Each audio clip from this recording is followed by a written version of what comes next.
আজকে আমার রেসিপি হলো কাঁচা আমের মিষ্টি চাটনি। তার জন্য প্রথমে দুটো আম ভালো করে ধুয়ে নিয়েছি।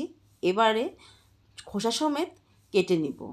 প্রথমেই দুভাগ করে তারপর লম্বা লম্বা করে কেটে নিয়েছি। কেউ চাইলে কিন্তু খোসা ছাড়িয়েও নিতে পারে, তবে আমার খোসা দিয়েই চাটনিটা খেতেই বেশি ভালো লাগে। আমগুলো প্রায় কাটা হয়েই গেছে। এবার একটা ফ্রাইং প্যান চাপিয়ে কিছুটা পাঁচফোড়ন দিয়ে শুকনো খোলায় ভেজে নিব। আর এই পাঁচফোড়নটাই একটা পাউডার করে নিব। সেই ফ্রাইং প্যানে একটু সরষের তেল দিয়ে ফোড়নে মৌরি দিয়ে দিয়েছি। আর শুকনো লঙ্কাটাও ফোড়নে দিতে হবে, তবে আমি আগেই ভুলে আমটা দিয়ে দিয়েছি। তারপর আমটা সাইড করে শুকনো লঙ্কা দুটো দিয়ে একটু ভাজা করে নিয়েছি। এরপর স্বাদ মতো নুন দিয়ে দিয়েছি। একটু হালকা নেড়ে চেড়ে আমি 2 মিনিটের জন্য ঢাকা দিয়ে রেখেছিলাম। 2 মিনিটেই আমটা ভালো সেদ্ধ হয়ে গেছে।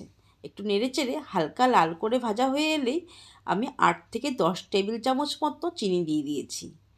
ভালো করে চিনি দিয়ে নেড়ে চেড়ে একটু ফুটতে দিয়ে আমি একটু ফুড কালার মেলানো জল দিয়ে দিয়েছিলাম।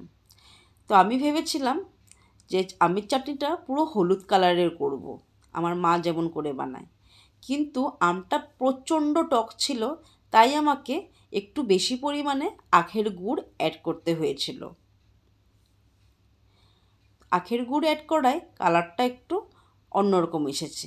তো গুড়টা গলে আসলে একটু ফুটিয়ে আমি ভাজা মশলাটা দিয়ে ভালো করে নেড়ে চেড়ে একটু ঘন ঘন করে নামিয়ে নিব।